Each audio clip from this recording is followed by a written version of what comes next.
Cher William, merci d'être avec nous. Je vous invite, si vous voulez bien, à nous rejoindre et puis peut-être vous installer sur le pupitre si vous en êtes d'accord pour effectivement nous présenter les ambitions de la France en matière donc de cybersécurité. William Leca, dont vous êtes le directeur de programme donc pour le grand défi cyber au donc secrétariat général pour l'investissement au service du Premier ministre. Merci William d'être avec nous. Alors on va peut-être revenir avec vous sur ces enjeux de souveraineté. On parlait de courage politique à l'instant sur cette thématique. Beaucoup d'actions, beaucoup d'ambitions, beaucoup de discours en France. Évidemment, aujourd'hui, on attend des actions. Le grand défi est une illustration concrète en matière de cybersécurité de ce qui se fait.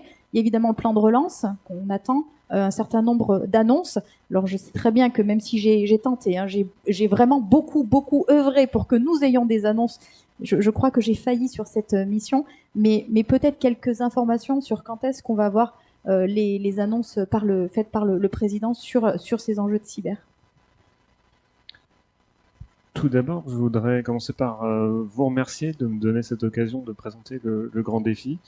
Parce que comme je l'ai mentionné tout à l'heure, moi j'ai une grosse difficulté à le faire rayonner hors de l'Île-de-France. Or, je pense que c'est essentiel. Donc merci beaucoup.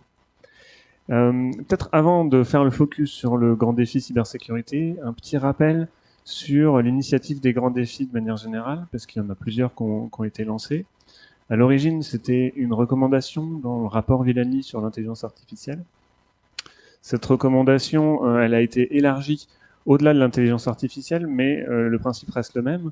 C'était de sélectionner des thématiques pour leur fort enjeu économique et sociétal, de s'inspirer de ce que peut faire l'Agence d'innovation de défense américaine sur certaines de ces thématiques, donc la DARPA, en recrutant un directeur de programme pour gérer la thématique, en lui confiant un budget de 30 millions d'euros, un mandat de principe de 3 ans, et ensuite carte blanche pour faire avancer le sujet. Donc c'est relativement innovant comme approche. Je vais revenir un petit peu sur des aspects très spécifiquement nouveaux par rapport à d'autres programmes gouvernementaux. Cette initiative des grands défis, elle est portée par le Conseil de l'innovation, qui est aussi très peu connu, donc où il y a 6 ministres qui siègent, 6 personnalités qualifiées. C'est coprésidé par Bruno Le Maire et Frédéric Vidal. Donc ce Conseil de l'innovation a repris la recommandation du rapport Villani, l'a élargi au-delà de l'intelligence artificielle, et on a déjà 4 grands défis qui ont été lancés sur des sujets variés. Le premier, ça a été l'IA de confiance. Le deuxième, c'était le diagnostic médical et l'intelligence artificielle. Le troisième, c'était donc celui de la cybersécurité que je vais développer un petit peu plus. Et le tout dernier qui a démarré en tout début 2020, c'est la bioproduction pour le médical. Donc il y a divers sujets et à chaque fois, c'est le même format, un directeur de programme, un mandat de 3 ans et 30 millions d'euros pour faire avancer le sujet. Alors la spécificité quand même des grands défis, qu'on retrouve normalement pas trop dans les autres programmes d'aide à l'innovation, c'est d'être capable et d'avoir une vraie volonté de prendre des risques. Parce qu'on se rend compte que là, on est sur des sujets qui sont quand même assez à la pointe technologiquement. L'objectif, c'est de stimuler l'innovation de rupture et le développement technologique, tout en ayant un rôle de soutien économique. Mais on voit bien que sur des sujets un petit peu pointus, on a souvent des cas où il y a des incertitudes, même s'il y a des gros potentiels derrière. Et quand on parle d'argent public, on n'aime pas trop les incertitudes. Et en regardant les modèles typiquement américains dans ce cas-là de ce que pouvait faire la DARPA, le Conseil de l'innovation a jugé que c'était ça qui manquait potentiellement sur certains sujets à la pointe. C'était d'être capable d'aller chercher des petites pépites avec des projets potentiellement risqués et qu'on allait quand même les financer. Et ça veut dire que derrière, on assume qu'il y ait des échecs. Bon, sous réserve qu'il n'y ait pas que des échecs. Mais ça veut dire qu'on est capable de gérer ça. Et c'est pas le même mode de pensée que ce qu'on a habituellement sur les programmes d'aide publique. Alors, le grand défi cybersécurité, donc, il a été lancé au 1er décembre 2019. Donc, on arrive bientôt, rapidement à sa première année. La première phase, ça a été pour moi de rencontrer un maximum d'acteurs de l'écosystème. J'ai réalisé un peu plus de 200 entretiens pour avoir une bonne notion du positionnement et des ambitions de chacun. Ça a débouché sur la rédaction et la validation d'une feuille de route qui donne les axes d'effort pour le grand défi pour les prochaines années. Donc cette feuille de route, elle s'appuie sur 3 axes verticaux, des axes technologiques qui sont vraiment le cœur du défi, et 2 axes transverses qui sont plus systémiques et qui sont à la fois des effets d'opportunité et une volonté de fédérer et de créer une dynamique dans l'écosystème. Donc 3 axes verticaux, très rapidement. Le premier sur les réseaux et surtout sur les impacts des nouveaux usages sur les réseaux, parce que maintenant on a beaucoup, on a la virtualisation, la mobilité, les objets connectés. On se rend bien compte que les réseaux d'avant, qui étaient très statiques, deviennent de plus en plus dynamiques. Ça remet un petit peu en cause nos modèles de sécurité en particulier. Donc un axe technologique sur cet aspect-là. Un deuxième axe sur l'aspect des objets connectés. Alors je l'ai mentionné, c'est très très large. On se focalise beaucoup là sur cet axe-là, sur des capacités de détection et de résilience au niveau local, au niveau des objets connectés. Et un troisième axe qui est particulier par rapport aux deux autres, et on en a beaucoup parlé aujourd'hui, c'est la protection des petites structures contre la cybercriminalité. Par petites structures, j'entends PME, TPE, associations, collectivités locales, potentiellement les particuliers. Ce qu'il faut voir, c'est qu'on entend beaucoup parler des attaques sur les grands groupes, mais quand on regarde les statistiques, la majorité écrasante des victimes de cyberattaques, ce sont des petites structures. Donc c'est un axe qui est aussi orienté sur du développement technologique, mais là les verrous sont pas forcément les mêmes. On va essayer d'automatiser au maximum le déploiement, de rendre transparent à l'usage les solutions de cybersécurité pour permettre une adoption la plus large possible. Donc voilà les 3 axes verticaux. Et derrière, donc il y a 2 axes transverses qui partent de constats que j'ai pu établir pendant la première phase du grand défi. Le premier, c'est sur l'amorçage en cybersécurité. L'objectif de cet axe-là, c'est de soutenir un projet, donc un projet privé, mais un projet de start-up studio spécialisé en cybersécurité, avec 3 objectifs qui correspondent à 3 constats. Le premier objectif, c'est de stimuler l'entrepreneuriat en cybersécurité, parce qu'on se rend compte qu'on a énormément de potentiel. On a des experts de très haut niveau qui sont formés soit dans les grands groupes, soit dans les administrations, soit dans les laboratoires de recherche, avec énormément de turnover, et beaucoup, ou plutôt à l'inverse, très peu, se tournent vers l'entrepreneuriat. Et aussi, on affiche des grandes ambitions en cybersécurité. Aujourd'hui, par rapport à ces ambitions, même si on a beaucoup de startups, il n'y en a pas assez par rapport à ce qu'on s'est fixé. Donc, premièrement, stimuler l'entrepreneuriat. Deuxièmement, amener de l'argent, du financement en amorçage dès le début de la création des startups, parce que ça, c'est compliqué dans tous les secteurs, mais en cybersécurité, c'est très très compliqué. Il y a quand même très peu de financement en amorçage. Quand je parle d'amorçage, c'est avant qu'il y ait du chiffre d'affaires, avant qu'il y ait les premiers clients. C'est une zone où on n'a pas du tout de financement. J'arrondis, hein, mais on n'est pas loin de zéro. Et c'est compliqué, d'autant plus que les concurrents internationaux, quand on parle start-up, on pense très très vite Israël, eux arrivent justement à régler ces problématiques de financement. Donc le deuxième objectif, un financement.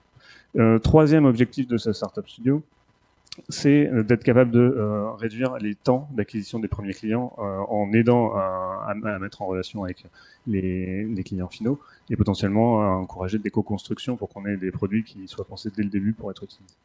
Donc ça, c'est l'axe amorçage. Et le deuxième axe, c'est l'axe transverse, c'est sur la mutualisation et la valorisation des données.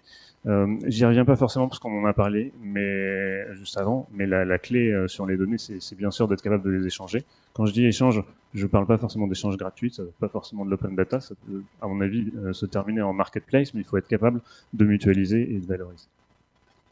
Donc voilà très rapidement pour la description de la feuille de route. À quoi ça correspond aujourd'hui? Quelles sont les prochaines échéances? Donc il y a déjà un appel à projet sur les axes verticaux qui a été lancé. Donc ça c'est en cours. Les 2 axes transverses devraient être lancés d'ici la fin de l'année ou tout début d'année prochaine. Le grand défi doit se terminer en fin 2022 parce que ça dure 3 ans. On a commencé fin 2019. Et on peut s'attendre aussi à avoir plusieurs appels à projets qui vont décliner celui qui a déjà ouvert sur les axes verticaux. Normalement, il devrait y en avoir un dans quelques semaines sur ce qui est orienté spécial pour les startups. Parce qu'elles ont beaucoup de mal, en fait, les startups à postuler pour des aides publiques à cause des notions de fonds propres, ce genre de choses. Or, le grand défi, là, a la capacité de prendre même les risques financiers et de pas forcément avoir cette notion de contrainte sur les fonds propres. Donc, voilà très rapidement pour le grand défi. Je vais effectivement peut-être parler aussi des aspects de souveraineté. Juste avant quand même, je veux rappeler, donc, le grand défi, c'est vraiment l'incarnation d'une volonté politique d'investir le secteur, enfin, le domaine de la cybersécurité. Et là, via ce mécanisme-là, avec une notion un peu innovante elle-même, et innovatrice en tout cas. Mais c'est aussi un rôle de fédération de l'écosystème Et le but, c'est de créer une dynamique, c'est de créer un effet d'entraînement, parce qu'on se rend bien compte que si on ne fait pas ça, au bout de 3 ans, il y aura peut-être des succès, mais si ça s'arrête à 3 ans et qu'il n'y a pas d'effet, c'est probablement un échec. Donc c'est pour ça qu'il y a des axes transverses. Et le but, c'est bien d'amorcer les choses et que ça dépasse après le cadre du grand défi. On est bien sûr au cœur au niveau cohérence avec tout ce qui a été annoncé par le Premier ministre. Il y a eu une petite mention très rapide de la cybersécurité dans le plan de relance.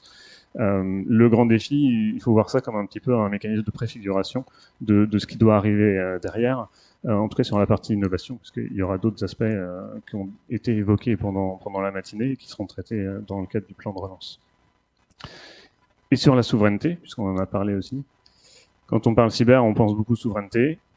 C'est un enjeu énorme. C'est une problématique très complexe. Il y a plusieurs approches à la souveraineté. Et celle du grand défi, c'est vraiment c'est l'innovation. C'est-à-dire qu'il y a plusieurs manières d'approcher la souveraineté, mais celle qui est prise en compte, enfin, qui est l'objectif ici, c'est de se dire on va essayer de favoriser la souveraineté de demain avec de l'innovation en soutenant des acteurs qui pourraient, à court, à moyen terme, devenir des acteurs majeurs et nous garantir comme ça notre souveraineté parce qu'on les rend indispensables, pas que à nous, mais aussi aux autres. Et donc ça passe aussi par un rayonnement international. Donc sur cet aspect souveraineté, moi je pense que c'est indispensable. Il y a beaucoup d'autres moyens pour garantir la souveraineté, mais la partie soutien de l'innovation, c'est quelque chose qui est très complémentaire, qui permet d'introduire une notion de pérennité économique derrière et de se projeter sur des stratégies à plus long terme. Et en parlant d'ailleurs de stratégie, clairement, là, avec tout ce qui s'est dit ce matin sur la cybersécurité, on voit que ça touche très très vite aux notions de sécurité, aux notions de défense. C'est pour ça d'ailleurs que le grand défi est suivi de très près par, d'une part l'ANSSI, d'autre part le ministère des Armées, pour qu'on puisse se positionner toujours dans un souci de cohérence, dans la continuité et dans la complémentarité des différentes actions des différents ministères. Et je pense que c'est vraiment essentiel. Et je terminerai là-dessus en insistant sur deux notions vraiment, pour moi. La clé, si on veut pouvoir relever le défi de la cybersécurité, c'est d'abord la cohérence. C'est-à-dire qu'aujourd'hui, on voit bien qu'il y a une prise de conscience, on voit que les initiatives se multiplient, c'est très très bien. C'est essentiel, on ne peut pas faire sans. Mais par contre, c'est aussi le moment où on est à un niveau pivot. Si on a des initiatives qui se superposent sans se parler entre elles, eh bien, on va arriver à des résultats qui risquent d'être insuffisants. Et on voit bien que la cohérence, si elle est garantie, si elle est assurée, si on en parle ensemble et si on va tous dans la même direction, on va avoir des effets démultiplicateurs entre les différentes initiatives. Donc vraiment la cohérence, j'insiste dessus, parce que c'est facile de la rater, ça va très très vite, on peut partir dans plein de directions, et sans ça, on risque de pas arriver à la ligne d'arrivée. Le deuxième aspect, qui est complètement essentiel pour moi, c'est le niveau européen. On en a parlé très rapidement. Le niveau européen, c'est pas que de la réglementation, c'en est, mais c'est aussi un marché. C'est-à-dire qu'aujourd'hui, beaucoup de boîtes, quand elles cherchent de la croissance, vont aux États-Unis, parce que le marché est gigantesque. On va parler des ordres de grandeur qui sont démesurés. Et en fait, aujourd'hui, le marché de la cybersécurité européen n'existe pas. On a 27 marchés différents, et donc c'est dur de concurrencer un marché unifié comme celui des États-Unis. Et je pense que bon, Guillaume Poupard l'a déjà dit à plein de moments et à plein de niveaux, l'échelle européenne est le seul moyen d'activer le levier de croissance qui va nous permettre, à terme, de faire de la France et de l'Europe une terre de cybersécurité et qui n'aura rien à envier à nos concurrents internationaux. Donc voilà, les deux notions sur lesquelles je voulais insister, pour pas forcément trop juste rester sur la partie souveraineté, c'est vraiment cohérence et échelon européen. Merci beaucoup. Merci William. Est-ce que vous avez une information sur... Alors évidemment, je reviens pas dessus, ce que nous dira le président, on va quand même lui laisser un minimal la primeur. Quand est-ce qu'il va s'exprimer sur les annonces cyber ? Donc c'est prévu. Alors je ne sais pas si ce sera le président. Normalement, c'est prévu comme ça.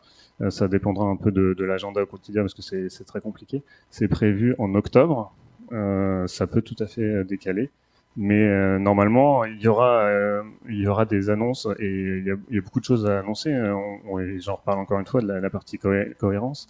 C'est indispensable que ce soit traité au plus haut niveau. Donc, si tout se passe bien, d'ici fin octobre, on devrait avoir plus d'informations sur le sujet. Merci beaucoup, William. Merci d'avoir été avec nous ce matin. Merci beaucoup. Bien, c'est donc la fin de cette matinée que l'on a consacrée à la cybersécurité. Merci à tous d'avoir été avec nous. Vous poursuivrez sur la thématique de la coopération, qui a été le fil rouge finalement de cette journée, appliquée à la sécurité maritime, et ce sera donc cet après-midi. Moi, j'ai été évidemment ravie de vous accompagner, ravie d'être accueillie aussi à Toulon, et donc je ne doute pas que nous aurons l'occasion de nous revoir prochainement et de continuer à échanger sur ces sujets. Merci à toutes et à tous, excellente journée.